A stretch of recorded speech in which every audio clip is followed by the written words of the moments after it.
നമ്മൾ ഒന്നിലധികം വേർഷൻസ് ഉള്ള ഫയലൊക്കെ എങ്ങനെയാണ് മാനേജ് ചെയ്യുന്നത്? ചിലരൊക്കെ കാണാം, ഡിസൈനേഴ്സൊക്കെ പഴയ കാലത്തെ ഡിസൈനേഴ്സൊക്കെ കാണാൻ പറ്റും. അവർ ഫയലിനെ നെയിം വെച്ചിട്ടാണ് ഐഡൻറ്റിഫൈ ചെയ്യുന്നത്. അതായത് ഒരു ഫയൽ ഡിസൈൻ ചെയ്യുന്നത് സേവ് ചെയ്യുന്ന സമയത്ത് ന്യൂ ഫയൽ എന്ന് പറഞ്ഞ് സേവ് ചെയ്യും, ന്യൂ ഫയൽ .pst. പിന്നീട് അതിനെ ന്യൂ ഫയൽ ലേറ്റസ്റ്റ് ആവും, ന്യൂ ഫയൽ ലേറ്റസ്റ്റ് 1 ആവും, ലേറ്റസ്റ്റ് 2 ആവും. അങ്ങനെ നെയിം വെച്ചിട്ടാണ് ഐഡൻറ്റിഫൈ ചെയ്യുന്നത്. അങ്ങനെ നെയിം വെച്ച് ഐഡൻറ്റിഫൈ ചെയ്യുന്ന സമയത്ത് എന്ത് പറ്റും? അത് ഒരുപാട് ഫയൽ നമ്മളെ സൈസ്, നമ്മുടെ സിസ്റ്റത്തിൻ്റെ അല്ലെങ്കിൽ ഹാർഡ് ഡിസ്കിൻ്റെ ഒക്കെ സൈസ് ഒരുപാട് യൂട്ടിലൈസ് ചെയ്യും. പിന്നെ അത് തന്നെ നമുക്ക് ഹ്യൂമൻസ് ആണ്, ആ പേര് തന്നെ ഏതാണ് ലേറ്റസ്റ്റ് എന്ന് മനസ്സിലാക്കാൻ പറ്റാതെ വരും. ഒരുപാട് അബദ്ധങ്ങൾ നമുക്ക് പറ്റും അല്ലേ? അപ്പോൾ അത് ഓർഗനൈസ് ചെയ്യാൻ വേണ്ടിയിട്ടാണ് നമ്മൾ വേർഷൻ കൺട്രോൾ യൂസ് ചെയ്യുന്നത്. അപ്പോൾ അങ്ങനെ വേർഷൻ കൺട്രോൾ ചെയ്യുന്നതുകൊണ്ട് നമുക്ക് ആ ഒരു ഫയലിൻ്റെ വേർഷൻ മാനേജ്മെൻറ്റ് മാത്രമല്ല, അതിൻ്റെ പ്രീവിയസ് ഹിസ്റ്ററി, അത് എപ്പോൾ എഡിറ്റ് ചെയ്തു, ആര് എഡിറ്റ് ചെയ്തു, എന്താണ് ചെയ്തത് എന്നൊക്കെ പ്രോപ്പറായിട്ട് മനസ്സിലാക്കുന്ന, സമയമടക്കം മനസ്സിലാക്കുന്ന രീതിക്കാണ് പറയുന്നത് വേർഷൻ കൺട്രോൾ. അങ്ങനെ വേർഷൻ കൺട്രോൾ ഉപയോഗിക്കുന്ന ടെക്നോളജീസിൽ പെട്ട ഒന്നാണ് SVN, സബ്വേർഷൻ. മുൻപൊക്കെ ഉണ്ടായിരുന്ന ഒരു അപ്രോച്ച് എന്ന് പറയുന്നത് SVN ആയിരുന്നു. അതായത് ഒരു സെൻട്രലൈസ്ഡ് അപ്രോച്ച് ആയിരുന്നു SVN എന്ന് പറയുന്നത്. ഇപ്പോൾ അതിനേക്കാൾ കുറച്ചുകൂടി ഡിസ്ട്രിബ്യൂട്ടഡ് ആയ അപ്രോച്ചാണ് നമ്മളെല്ലാവരും യൂസ് ചെയ്യുന്നത്. അതാണ് ഗിറ്റ് എന്ന് പറയുന്നത്. ഗിറ്റ് എന്ന് പറയുന്നത് നമ്മളൊരു സിസ്റ്റത്തിൽ നമ്മൾ ആ ഒരു ഫയലിൻ്റെ വേർഷൻസ് അവർ പ്രോപ്പറായിട്ട് ട്രാക്ക് ചെയ്യുന്ന ആ ഒരു മെത്തേഡാണ്, ആ ഒരു സ്ട്രക്ചറാണ് ഗിറ്റ് എന്ന് പറയുന്നത്. ഇങ്ങനെ ഡിസ്ട്രിബ്യൂട്ടഡ് ആയിട്ടുള്ള ഈ ഗിറ്റ് സിസ്റ്റം നമുക്ക് യൂസ് ചെയ്യണമെന്നുണ്ടെങ്കിൽ, ആ ഒരു ഫയൽ മാനേജ്മെൻറ്റ് നമുക്ക് ഒരു സെർവറിൽ ചെയ്യണമെന്നുണ്ടെങ്കിൽ നമുക്ക് ഏതെങ്കിലും ഒരു ഓപ്പൺ പ്ലാറ്റ്ഫോംസ് യൂസ് ചെയ്യാം. അതായത് നമുക്ക് മൈക്രോസോഫ്റ്റിൻ്റെ GitHub യൂസ് ചെയ്യാം, അല്ലെങ്കിൽ GitLab യൂസ് ചെയ്യാം, ഇനി അത് അല്ലെങ്കിൽ അറ്റ്ലേഷ്യൻ്റെ ബിറ്റ്ബക്കറ്റ് യൂസ് ചെയ്യാൻ പറ്റും. അങ്ങനെ പല പ്ലാറ്റ്ഫോംസ് ഉണ്ട് ഗിറ്റ് ഇൻറ്റഗ്രേറ്റഡ് ആയിട്ടുള്ള, നമുക്ക് അവൈലബിൾ ആയിട്ടുള്ള യൂസർ ഇൻ്റർഫേസ് കിട്ടുന്ന പ്ലാറ്റ്ഫോംസാണ് ഈ GitLab, GitHub, ബിറ്റ്ബക്കറ്റ് ഒക്കെ. അപ്പോൾ നിങ്ങളൊരു ഡെവലപ്പർ ആണെങ്കിൽ ആദ്യം ചെയ്യേണ്ടത് നിങ്ങൾക്ക് ഈ ഒരു പ്ലാറ്റ്ഫോമിൽ, അതായത് കമ്മ്യൂണിറ്റിയിൽ നിങ്ങൾ കോൺട്രിബ്യൂഷൻസ് ഒക്കെ ഷോക്കേസ് ചെയ്യാൻ പറ്റുന്ന ഒരു പ്ലാറ്റ്ഫോം കൂടെയാണ് GitHub.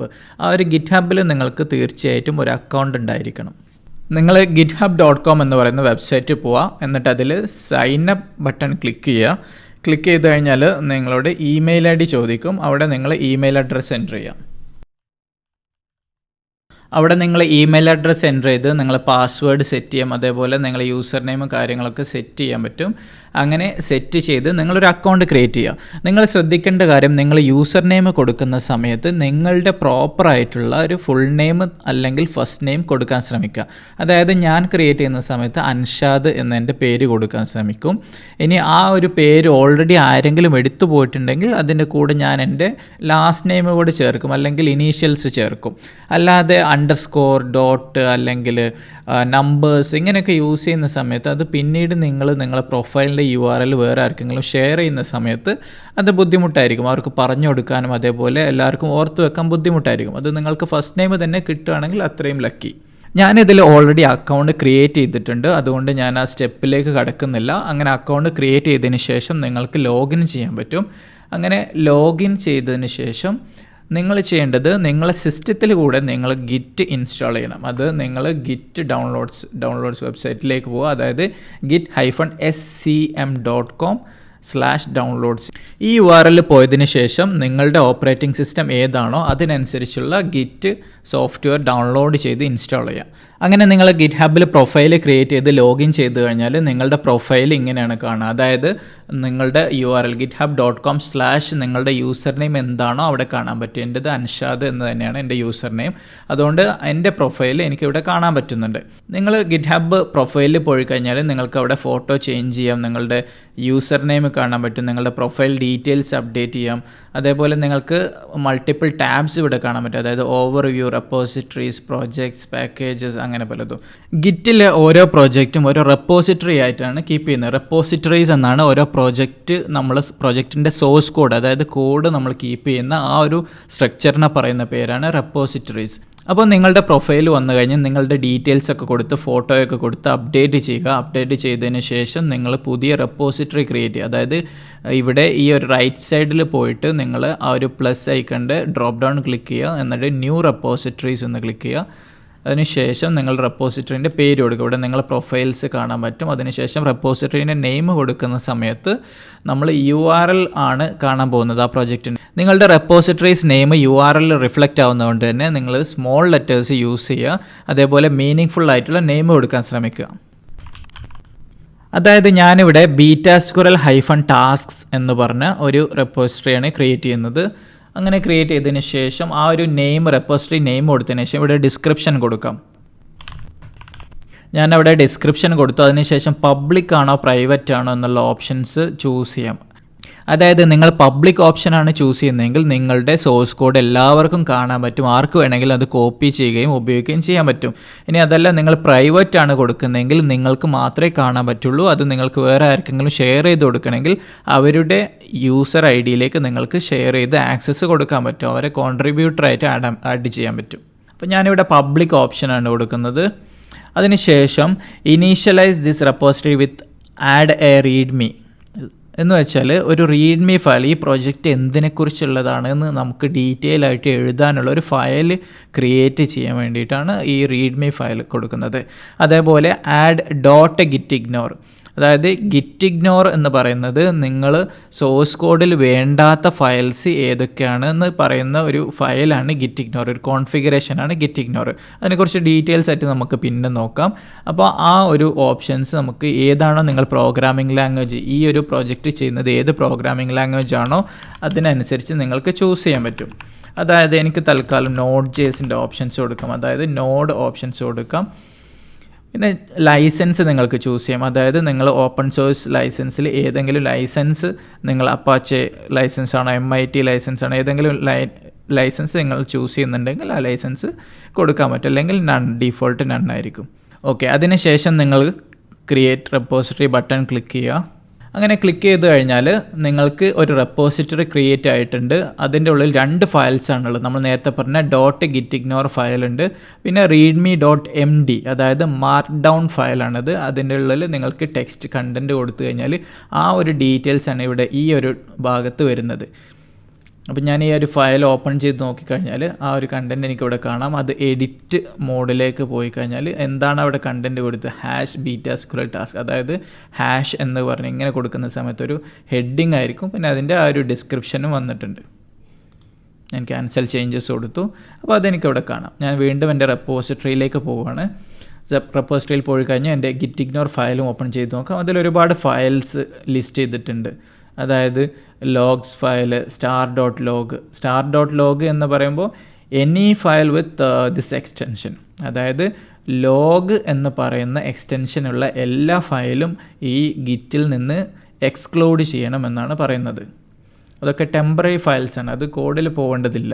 അതുകൊണ്ടാണ് ഇങ്ങനെ എക്സ്ക്ലൂഡ് ചെയ്തിട്ടുള്ളത്. ഇനി നിങ്ങൾ ഗിറ്റ് ഇൻസ്റ്റാൾ ചെയ്തതിന് ശേഷം നിങ്ങൾ വിൻഡോസ് ആണ് ഉപയോഗിക്കുന്നതെങ്കിൽ WinKey+S ഉപയോഗിച്ചിട്ട് നിങ്ങൾക്ക് സെർച്ച് ചെയ്യാം. അതായത് ഗിറ്റ് ബാഷ് എന്ന് പറയുന്ന സെർച്ച് ചെയ്ത് കഴിഞ്ഞാൽ ഒരു കമാൻഡ് പ്രോംപ്റ്റ് പോലെ നിങ്ങൾക്കൊരു ടെർമിനൽ ഓപ്പൺ ആവും. ഇനി മാക്കോ അല്ലെങ്കിൽ ലിനക്സോ ഉപയോഗിക്കുന്നവരുണ്ടെങ്കിൽ നിങ്ങളുടെ നിലവിലുള്ള ടെർമിനൽസ് തന്നെ യൂസ് ചെയ്യാം. അവിടെ ഗിറ്റ് എന്ന് പറയുന്ന കമാൻഡ് നിങ്ങൾക്ക് യൂസ് ചെയ്യാം. നിങ്ങളുടെ ടെർമിനൽ അല്ലെങ്കിൽ ഗിറ്റ് ബാഷിൽ git -version എന്ന് ടൈപ്പ് ചെയ്ത് നോക്കുക. ആ സമയത്ത് നിങ്ങൾക്ക് ഗിറ്റിൻ്റെ ഏതാണോ വേർഷൻ നിങ്ങൾ ഇൻസ്റ്റാൾ ചെയ്തത് ആ ഒരു ഡീറ്റെയിൽസ് നിങ്ങൾക്ക് കാണാൻ പറ്റും. അതിൻ്റെ അർത്ഥം നിങ്ങളുടെ ഗിറ്റ് വർക്കിംഗ് ആണ്. അതായത് ഗിറ്റ് എന്ന് പറയുന്ന കമാൻഡ് നിങ്ങൾക്ക് യൂസ് ചെയ്യാൻ പറ്റും എന്നാണ് അതിൻ്റെ അർത്ഥം. അതിനുശേഷം ഗിറ്റ് ഇൻസ്റ്റാളേഷൻ കൺഫേം ചെയ്തതിന് ശേഷം നിങ്ങൾ ഏത് ഫോൾഡറിലാണോ പ്രൊജക്റ്റ് ചെയ്യാൻ ഉദ്ദേശിക്കുന്നത് ആ ഫോൾഡറിലേക്ക് ലിനക്സ് കമാൻഡ് യൂസ് ചെയ്തിട്ട് പോവുക. അതായത് CD change directory desktop projects, ഞാൻ ഡെസ്ക്ടോപ്പിൽ തന്നെ ചെയ്യാൻ ഉദ്ദേശിക്കണം. അപ്പോൾ ഞാൻ ഡെസ്ക്ടോപ്പിലേക്ക് പോയി. ഞാൻ മാക്കാണ് യൂസ് ചെയ്യുന്നത്, അതുകൊണ്ടാണ് ഡെസ്ക്ടോപ്പിൽ എനിക്ക് ഡയറക്റ്റ് പോകാൻ പറ്റിയത്. നിങ്ങൾ വിൻഡോസ് ആണ് ഉപയോഗിക്കുന്നതെങ്കിൽ നിങ്ങളുടെ CD ഉപയോഗിച്ച് ഏതെങ്കിലും ഒരു ഡ്രൈവിലേക്ക് ആദ്യം പോകേണ്ടി വരും. അതായത് C ഡ്രൈവ് അല്ലെങ്കിൽ D ഡ്രൈവ്, അങ്ങനെ ഡ്രൈവിൽ പോയി നിങ്ങളുടെ പ്രോജക്റ്റ് ഫോൾഡർ എവിടെയാണോ അതിലേക്ക് പോവാം. അതിനുശേഷം നമ്മൾക്ക് ഗിറ്റ് ക്ലോൺ എന്ന് പറയുന്ന കമാൻഡ് കൊടുത്തിട്ട് നിങ്ങൾക്ക് ആ സോഴ്സ് കോഡ്, അതായത് നിങ്ങളുടെ GitHubലുള്ള കോഡ്, ആ പ്രോജക്റ്റ് നിങ്ങളുടെ ലോക്കലിലേക്ക് സെറ്റ് ചെയ്യാൻ പറ്റും. ഇവിടെ 2 ഓപ്ഷൻസ് ഉണ്ട്. ഒന്ന് HTTPS ഓപ്ഷൻ ഉണ്ട്, അല്ലെങ്കിൽ SSH ഓപ്ഷൻ ഉണ്ട്. അതിൽ ഏതെങ്കിലും ഒരു ഓപ്ഷൻ ചൂസ് ചെയ്യുക. SSH ആണെങ്കിൽ അതിൻ്റെ കോൺഫിഗറേഷൻ ആവശ്യമായി വരും, നമുക്ക് പിന്നീട് നോക്കാം. ഇനി HTTPS ആണെങ്കിൽ നിങ്ങളുടെ യൂസർ നെയിമും GitHubൻ്റെ യൂസർ നെയിമും പാസ്വേഡും നിങ്ങളോട് ചോദിക്കുന്നതാണ്. അപ്പോൾ ആ ഒരു URL ഞാൻ ഇവിടുന്ന് കോപ്പി ചെയ്തതിന് ശേഷം ഞാൻ git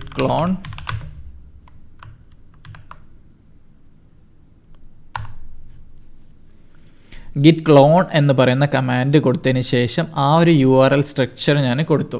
ആ ഒരു URL നിങ്ങൾ നോക്കിക്കഴിഞ്ഞാൽ കാണാം അതിൻ്റെ അവസാനം .git ഉണ്ട്. ഇതൊരു ഗിറ്റ് പ്രോജക്റ്റിൻ്റെ URL സ്ട്രക്ചറാണ്. അപ്പോൾ ഇങ്ങനെ തന്നെ ഗിറ്റ് ഉണ്ടാവണം നിർബന്ധമൊന്നുമില്ല, ബട്ട് GitHub ഫോളോ ചെയ്യുന്ന ഒരു അപ്രോച്ചാണത്. അപ്പോൾ ആ ഒരു റെസ്പോൺസിൽ പറയുന്നുണ്ട് ക്ലോണിങ് ഇൻ ടു ബീറ്റാസ്കുലർ ടാസ്ക്സ്, അതായത് ഇങ്ങനെ ഒരു ഫോൾഡർ ക്രിയേറ്റ് ചെയ്ത് അതിലേക്ക് ആ ഒരു പ്രോജക്റ്റ് ഓപ്പൺ ചെയ്തിട്ടുണ്ട്. ഇനി ഞാൻ എൻ്റെ VS കോഡിലേക്ക് വന്നതിന് ശേഷം ആ ഒരു ഫോൾഡർ എൻ്റെ വർക്ക് സ്പേസിലേക്ക് ആഡ് ചെയ്യുകയാണ്, അതായത് add folder to workspace. അതിനുശേഷം ഞാൻ എൻ്റെ ഡെസ്ക്ടോപ്പിൽ ബീറ്റാസ്കുലർ ടാസ്ക് ചൂസ് ചെയ്തു, ആഡ് കൊടുത്തു കഴിഞ്ഞാൽ നേരത്തെ നമ്മൾ GitHubൽ കണ്ടിട്ടുള്ള ആ 2 ഫയൽസ് എനിക്ക് ഇവിടെയും കാണാൻ പറ്റും.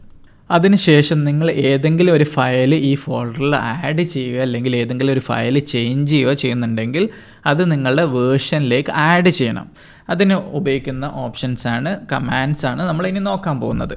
അപ്പോൾ ഞാൻ എൻ്റെ ഈ ഒരു ഫയൽ, അതായത് റീഡ്മി ഫയൽ ജസ്റ്റ് ചേഞ്ച് ചെയ്യുകയാണ്. അതായത് ഞാൻ എൻ്റെ ഒരു സബ് ഹെഡിങ് ആഡ് ചെയ്യാം. സബ് ഹെഡിങ് ആവുന്ന സമയത്ത് മാർക്ക്ഡൗണിൽ 2 ഹാഷ് ഉപയോഗിക്കുകയാണ്. അതിനുശേഷം ഞാൻ ജസ്റ്റ് ഒരു ലൈൻ ടെക്സ്റ്റ് മാത്രം ചേഞ്ച് ചെയ്തിട്ടുള്ളൂ. ഫസ്റ്റ് ടാസ്ക് എന്ന് പറഞ്ഞു കൊടുത്തു. അങ്ങനെ കൊടുത്താൽ എൻ്റെ എഡിറ്ററിൽ എനിക്ക് കാണാം അവിടെ അതൊരു മോഡിഫൈഡ് ആണ് എന്നുള്ള അടയാളപ്പെടുത്തിയത് കാണാം. എൻ്റെ VS കോഡിൽ ഞാനിവിടെ സോഴ്സ് കൺട്രോൾ എന്ന് പറയുന്ന ഈ ഒരു ഐക്കൺ ക്ലിക്ക് ചെയ്ത് കഴിഞ്ഞാൽ ഞാൻ എന്താണ് മോഡിഫൈ ചെയ്തതെന്നുള്ള ചേഞ്ചസ് ഇവിടെ കാണാൻ പറ്റും. അത് നിങ്ങൾ ചൂസ് ചെയ്ത് കഴിഞ്ഞാൽ നിങ്ങൾക്ക് അവിടെ കമ്പാരിസൺ കിട്ടും. ലെഫ്റ്റ് സൈഡിൽ ആദ്യം ഉണ്ടായിരുന്നതും റൈറ്റ് സൈഡിൽ അതിന് ശേഷം വന്നതും. അപ്പോൾ അവിടെ കാണുന്നുണ്ട് ഞാനിവിടെ ഒരു ലൈൻ ബ്രേക്ക് ഇട്ടിട്ടുണ്ട് ഇവിടെ. പിന്നെ അതിനുശേഷം 5ാമത്തെ ലൈനിൽ ഒരു സെക്കൻഡ് ഹെഡിങ് ആഡ് ചെയ്തിട്ടുണ്ട്. അപ്പോൾ അതിന് ഡീറ്റെയിൽസൊക്കെ കാണാൻ പറ്റും, ആരാണ് ആഡ് ചെയ്തതിൻ്റെ പ്രൊഫൈൽ ഡീറ്റെയിൽസും കാര്യങ്ങളൊക്കെ കാണാൻ പറ്റുന്നുണ്ട്. അൺകമ്മിറ്റഡ് ചേഞ്ചസ്, അതായത് ഇത് ഞാൻ കമ്മിറ്റ് ചെയ്തിട്ടില്ല, ജസ്റ്റ് ചേഞ്ച് ചെയ്തിട്ടുള്ളൂ. അപ്പോൾ ഇങ്ങനെ നിങ്ങളുടെ പ്രൊഫൈൽ ലിങ്ക് ചെയ്യുന്നതിന് വേണ്ടിയിട്ട് നിങ്ങളൊരു കാര്യം കൂടി ചെയ്യാനുണ്ട്. നിങ്ങളുടെ യൂസർ നെയിമും നിങ്ങളുടെ ഇമെയിൽ ഐഡിയും നിങ്ങളുടെ സിസ്റ്റത്തിൽ കോൺഫിഗർ ചെയ്യണം. അതിന് യൂസ് ചെയ്യുന്ന കമാൻഡാണ് git configure. നിങ്ങൾ ഗിറ്റ് ഇൻസ്റ്റാൾ ചെയ്ത് നിങ്ങൾ GitHubൽ ഒരു പ്രോജക്റ്റും ക്രിയേറ്റ് ചെയ്തതിന് ശേഷം നിങ്ങൾ ക്ലോൺ ചെയ്യുന്നതിൻ്റെ മുമ്പോ അല്ലെങ്കിൽ കമ്മിറ്റ് ചെയ്യുന്നതിൻ്റെ മുമ്പോ ആയിട്ട് നിങ്ങളുടെ സിസ്റ്റത്തിൽ നിങ്ങളുടെ യൂസർ നെയിമും ഇമെയിലും കോൺഫിഗർ ചെയ്യണം. അതായത് നിങ്ങളാണ് ആ കോഡ് ചേഞ്ച് ചെയ്യുന്നതെന്നുള്ളത് പ്രോപ്പറായിട്ട് ഹിസ്റ്ററി ട്രാക്ക് ചെയ്യാൻ വേണ്ടിയിട്ടാണ് അങ്ങനെ ചെയ്യുന്നത്. അതിനുള്ള കമാൻഡാണ് git config -global user.name. അതിനുശേഷം നിങ്ങളുടെ യൂസർ നെയിം എന്താണോ, നിങ്ങളുടെ GitHubൽ ക്രിയേറ്റ് ചെയ്ത് യൂസർ നെയിം എന്താണോ ആ ഒരു യൂസർ നെയിം ഇങ്ങനെ കൊടുക്കുക. അതിനുശേഷം നിങ്ങൾ എൻ്റർ കീ ചെയ്യുക. അത് എൻ്റെ യൂസർ നെയിം അവിടെ കോൺഫിഗർ ആയിട്ടുണ്ട്, ഞാൻ ഓൾറെഡി കോൺഫിഗർ ചെയ്തതാണ്, വീണ്ടും ഒന്ന് കാണിച്ചു തന്നുള്ളൂ.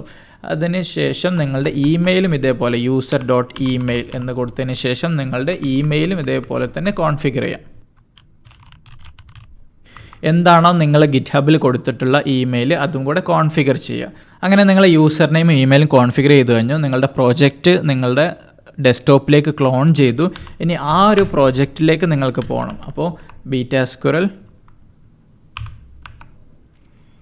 അതായത് CD ബീറ്റാസ്കുരൽ ടാസ്ക് ചേഞ്ച് ഡയറക്ടറി.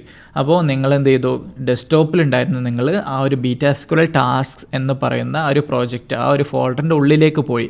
അപ്പോൾ ഞാൻ എൻ്റെ ടെർമിനൽ പ്രോപ്പറായിട്ട് കോൺഫിഗർ ചെയ്തിട്ടുള്ളതുകൊണ്ട് എനിക്ക് നല്ല കളറൊക്കെ വെച്ച് കാണാൻ പറ്റുന്നുണ്ട്. മെയിൻ എന്നൊക്കെ പറഞ്ഞാൽ നല്ല കളർഫുള്ളാണ്.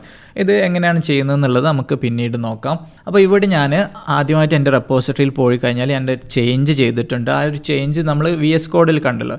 ഇനി അത് കമാൻഡ് പ്രോംപ്റ്റ് ഉപയോഗിച്ച് അല്ലെങ്കിൽ ടെർമിനൽ ഉപയോഗിച്ച് അത് എങ്ങനെ ചേഞ്ച് കാണാൻ പറ്റുമെന്ന് വെച്ച് കഴിഞ്ഞാൽ git status എന്ന് പറയുന്ന കമാൻഡ് യൂസ് ചെയ്താൽ മതി. git സ്പേസ് സ്റ്റാറ്റസ് എന്ന് കൊടുത്തു കഴിഞ്ഞാൽ നിങ്ങൾ ഏത് ഫയലാണ് മോഡിഫൈ ചെയ്തത് അല്ലെങ്കിൽ ഏത് ഫയലാണ് ആഡ് ചെയ്തത് എന്നുള്ള ഡീറ്റെയിൽസ് ഒക്കെ കാണാൻ പറ്റും. അപ്പോൾ ഇവിടെ പ്രോപ്പറായിട്ട് കാണിച്ചിട്ടുണ്ട് മോഡിഫൈഡ് readme.md. ഈ ഒരു ഫയൽ നിങ്ങൾ ചേഞ്ച് ചെയ്തിട്ടുണ്ട്.